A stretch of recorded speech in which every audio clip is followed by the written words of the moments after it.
Hello friends, welcome to மாங்கனி சமையல்.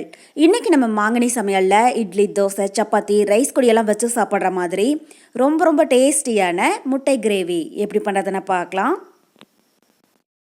முட்டை கிரேவி பண்ணுறதுக்கு ஃபஸ்ட்டு நம்ம கிரேவிக்கு தேவையான பொருளெல்லாம் அரைச்சி எடுத்துக்கலாம். அதுக்கு ஒரு மிக்ஸி ஜாரில் 10 சின்ன வெங்காயம் உரித்து வச்சுருக்கேன், அதை உள்ள சேர்த்திடலாம். சின்ன வெங்காயத்துக்கு பதில் பெரிய வெங்காயம் கூட ஒன்று சேர்த்திக்கோங்க. கூடவே 1/2 இன்ச் அளவுக்கு இஞ்சி, அப்புறம் 5 பல் பூண்டு, ஒரு பச்சை மிளகாய் வந்து அதிகம் சேர்க்க வேண்டாம், இது வந்து ஃப்ளேவருக்காக தான், அதனால் ஒன்று சேர்த்திங்கன்னா போதும். இப்போ இதை தண்ணி எதுவும் சேர்க்காம நல்லா நைஸாக அரைச்சிட்டு வந்துடலாம். பாருங்கள், இந்தளவுக்கு நல்லா நைஸாக அரைச்சி எடுத்துக்கோங்க. இப்போ இதை தனியாக ஒரு பவுலில் எடுத்து வச்சுட்டு அதே மிக்ஸி ஜாரில் 1/2 கப் அளவுக்கு துருவன தேங்காய் சேர்த்திடலாம். நான் மீடியம் சைஸில் 1/2 மூடி தேங்காய் சேர்த்திருக்கேன். உங்களுக்கு எந்தளவுக்கு கிரேவி தேவைப்படுதோ அதுக்கு தகுந்த மாதிரி சேர்த்திக்கோங்க. இப்போ இது கூட ஒரு 10 முந்திரி பருப்பை கொஞ்சமாக தண்ணியில் ஒரு 10 நிமிஷம் போல் ஊற வச்சுருக்கேன், அதையும் சேர்த்திடலாம். கூடவே 2 டீஸ்பூன் கசகசாவும் ஊற வச்சுருக்கேன், அதையும் சேர்த்திக்கோங்க. முந்திரி பருப்பையும் கசகசாவையும் நம்ம இது மாதிரி ஊற வச்சு சேர்க்கிற போது நல்லா அரைப்படும், நமக்கு கிரேவி நல்லா திக்காக கிடைக்கும். அதுக்காக தான். உங்களுக்கு ஒரு வேளை முந்திரி பருப்பு கசகசாவும் வேண்டாம் அப்படின்னு நினச்சிங்கன்னா அதுக்கு பதில் 1 டேபிள் ஸ்பூன் அளவுக்கு பொட்டுக்கடலை சேர்த்திக்கோங்க. இப்போ இது கூட கொஞ்சமாக தண்ணி விட்டு நல்லா நைஸாக அரைச்சிட்டு வந்துடலாம். பாருங்கள், அவ்வளோதான். இப்போ தேங்காய் விழுது ரெடி ஆகிடுச்சு. இது ஓரமாக இருக்கட்டும். அடுத்தது ஒரு பேனில் 1 டேபிள் ஸ்பூன் அளவுக்கு எண்ணெய் சேர்த்து சூடுபடுத்திடலாம்.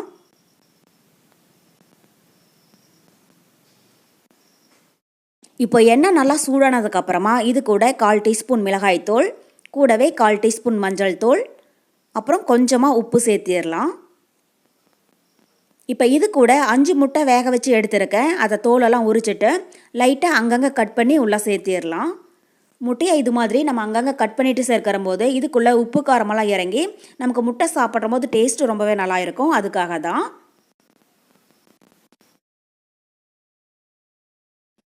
இப்போ முட்டை உள்ளே சேர்த்திட்டு ஸ்டவ் மீடியம் ஹீட்டில் வச்சு இதை லைட்டாக வறுத்து எடுத்துக்கலாம். ஸ்டவ் வந்து மீடியம் ஹீட்டில் வச்சு வருங்க, அப்போ தான் நம்ம சேர்த்துருக்கிற மிளகாய் தூளும் மஞ்சள் தூளும் கருகிடாமல் நல்லா வறுப்படும். பாருங்கள், இப்போ முட்டை நல்லா வறுப்பட்டு லைட்டாக கலர் மாற ஆரம்பிச்சிடுச்சு. அதிக நேரம் வறுக்கணும் அப்படிங்கிறது கிடையாது, ஒரு 2லேருந்து 3 நிமிஷம் போல் வறுத்திங்கனாலே போதும். இதை இப்போ தனியாக ஒரு பிளேட்டில் எடுத்து வச்சிடலாம். இப்போ அதே எண்ணெயில் திரும்பவும் 1 டேபிள் ஸ்பூன் அளவுக்கு எண்ணெய் சேர்த்திக்கோங்க. நம்ம ஃபஸ்ட்டே சேர்த்த எண்ணெயே கொஞ்சம் இருக்குது, அதனால் இன்னும் 1 டேபிள் ஸ்பூன் அளவுக்கு சேர்த்திங்கன்னா போதும். இப்போ எண்ணெய் லைட்டாக சூடானதுக்கப்புறமா இது கூட ஒரு சின்ன பீஸ் பட்டை, கூடவே 3 லவங்கம், அப்புறம் சின்னதாக ஒரு ஏலக்காய் சேர்த்திடலாம். இது லைட்டாக கலர் மாறினதும் இது கூட கொஞ்சம் கருவேப்பிலை, அப்புறம் நம்ம அரைச்சி வச்சுருக்கிற வெங்காயம் இஞ்சி பூண்டை விழுதை உள்ளே சேர்த்திடலாம்.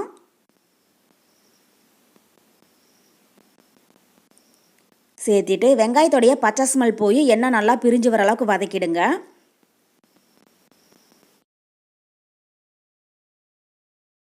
பாருங்கள், இப்போ நல்லா வதங்கி வெங்காயம் இஞ்சி பூண்டுடைய பச்சை ஸ்மெல் போயிடுச்சு, எண்ணெயும் நல்லா பிரிஞ்சு வர ஆரம்பிச்சிடுச்சு. இப்போ இது கூட பெரிய சைஸில் நல்லா பழமாக ஒரு தக்காளி கட் பண்ணி வச்சுருக்கேன், அதை உள்ள சேர்த்திடலாம். கூடவே கொஞ்சமாக உப்பும் சேர்த்திட்டு தக்காளி நல்லா சாஃப்டாகிற அளவுக்கு வதக்கிடுங்க. இந்த கிரேவிக்கு நம்ம ஒவ்வொரு பொருள் சேர்க்கிற போதும் இந்தளவுக்கு நல்லா வதங்கி எண்ணெய் பிரிஞ்சு வந்துடணும், அப்போ தான் கிரேவியோட டேஸ்ட்டு பார்த்திங்கன்னா ரொம்பவே நல்லா இருக்கும். இப்போ இந்தளவுக்கு நல்லா வதங்கினதுக்கப்புறமா இது கூட நம்ம தேவையான மசாலா பொருட்கள் சேர்த்திடலாம். காரத்துக்கு 2 டீஸ்பூன் மிளகாய்த்தூள், ஏற்கனவே நம்ம பச்சை மிளகாய் ஒன்று சேர்த்திருக்கோம், அதனால் மிளகாய்த்தூள் வந்து உங்கள் காரத்துக்கு தகுந்த மாதிரி சேர்த்திக்கோங்க. அப்புறம் 1 டேபிள் ஸ்பூன் தனியாத்தூள், கூடவே புளிப்பில்லாத நல்லா கெட்டியான தயிர் 3 டேபிள் ஸ்பூன் அளவுக்கு சேர்த்திடலாம். சேர்த்திட்டு இப்போ இந்த மசாலா பொருளெல்லாம் நல்லா வதங்கி எண்ணெய் பிரிஞ்சு வர அளவுக்கு வதக்கிடுங்க. தயிர் சேர்த்ததுக்கப்புறம் கண்டினியூஸாக நல்லா கலந்து விட்டுட்டே இருங்க, அப்போ தான் தயிர் வந்து திரிஞ்சு போகாமல் நல்லா க்ரீம் மாதிரி கிடைக்கும். பாருங்கள், இப்போ மசாலா பொருளெல்லாம் நல்லா வதங்கி எண்ணெய் பிரிஞ்சு வர ஆரம்பிச்சிடுச்சு. இந்தளவுக்கு நல்லா வதங்கினதுக்கப்புறமா இப்போ இது கூட நம்ம அரைச்சி வச்சுருக்கிற தேங்காய் விழுதை உள்ளே சேர்த்திடலாம்.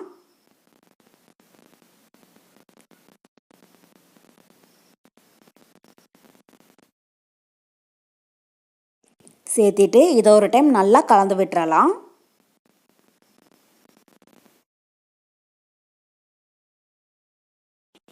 பாருங்கள், இப்போ தேங்காய் விழுது மசாலாவோட சேர்ந்து நல்லா வதங்கி லைட்டாக எண்ணெய் பிரிஞ்சு வர ஆரம்பிச்சிடுச்சு. இப்போ இது கூட கிரேவிக்கு தேவையான அளவு தண்ணி சேர்த்திடலாம். நம்ம முந்திரியும் கசகசாவும் சேர்த்துருக்கிறதுனால கிரேவி பார்த்திங்கன்னா நல்லா திக்காகும், அதனால் உங்களுக்கு எந்த அளவுக்கு திக்னஸ் வேணுமோ அதுக்கு தகுந்த மாதிரி தண்ணி சேர்த்திக்கோங்க. சேர்த்திட்டு ஒரு டைம் நல்லா கலந்து விட்டுறலாம். கலந்து விட்டதுக்கப்புறமா கொஞ்சமாக கிரேவியை டேஸ்ட் பண்ணி பாருங்கள். உங்களுக்கு ஒரு வேளை உப்பு காரம் குறைவாக இருந்துச்சுனாலும் இந்த ஸ்டேஜில் தேவையான அளவு சேர்த்திக்கோங்க. அவ்வளோதான். இப்போ கடாயோடைய மூடி போட்டு மூடி வச்சிடலாம். மீடியம் ஹீட்டில் 10 நிமிஷம் இருக்கட்டும். அப்பப்போ இடையில ஓப்பன் பண்ணி கிளறி விடுங்க. 10 நிமிஷத்துக்கு அப்புறமா எப்படி இருக்குன்னு பார்க்கலாம். இப்போ 10 நிமிஷம் போல் ஆகிடுச்சு. கிரேவி லைட்டாக திக்காகி மசாலாவுடைய பச்சை வாசனை போயிடுச்சு. இப்போ இது கூட நம்ம வறுத்து வச்சிருக்கிற முட்டையை உள்ளே சேர்த்திடலாம்.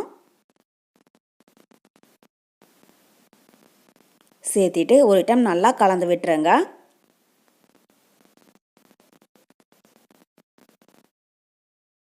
கலந்து விட்டுட்டு இப்போ திரும்பவும் கடாயோடைய மூடி போட்டு மூடி வச்சிடலாம். மீடியம் ஹீட்டில் 5 நிமிஷம் இருக்கட்டும். அதுக்கப்புறமா எப்படி இருக்குன்னு பார்க்கலாம். இது 5 நிமிஷம் இருக்கட்டும்.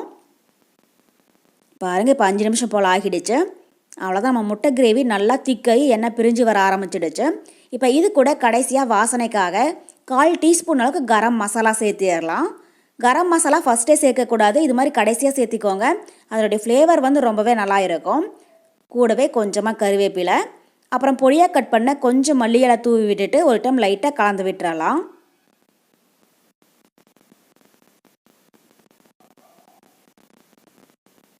அவ்வளோதான், நம்ம முட்டை கிரேவி ரொம்பவே சூப்பராக தயாராகிடுச்சு. இப்போ இந்த ஸ்டேஜில் ஸ்டவ் ஆஃப் பண்ணிடலாம். அவ்வளோதான், நமக்கு இப்போது ரொம்ப டேஸ்டியான முட்டை கிரேவி ரொம்பவே சூப்பராக தயாராகிடுச்சு. கண்டிப்பாக நீங்களும் இதே மெத்தடில் முட்டை கிரேவி செஞ்சு பார்த்துட்டு எப்படி இருக்குன்னு கமெண்ட் பாக்ஸில் சொல்லுங்கள். என்னுடைய இந்த ரெசிபி வீடியோ உங்களுக்கு பிடிச்சிருந்தா லைக் பண்ணுங்கள், உங்கள் ஃப்ரெண்ட்ஸுங்க கூட நிறைய ஷேர் பண்ணுங்கள். மறக்காமல் மாங்கனி சமையலுக்கு சப்ஸ்கிரைப் பண்ணுங்கள். நன்றி.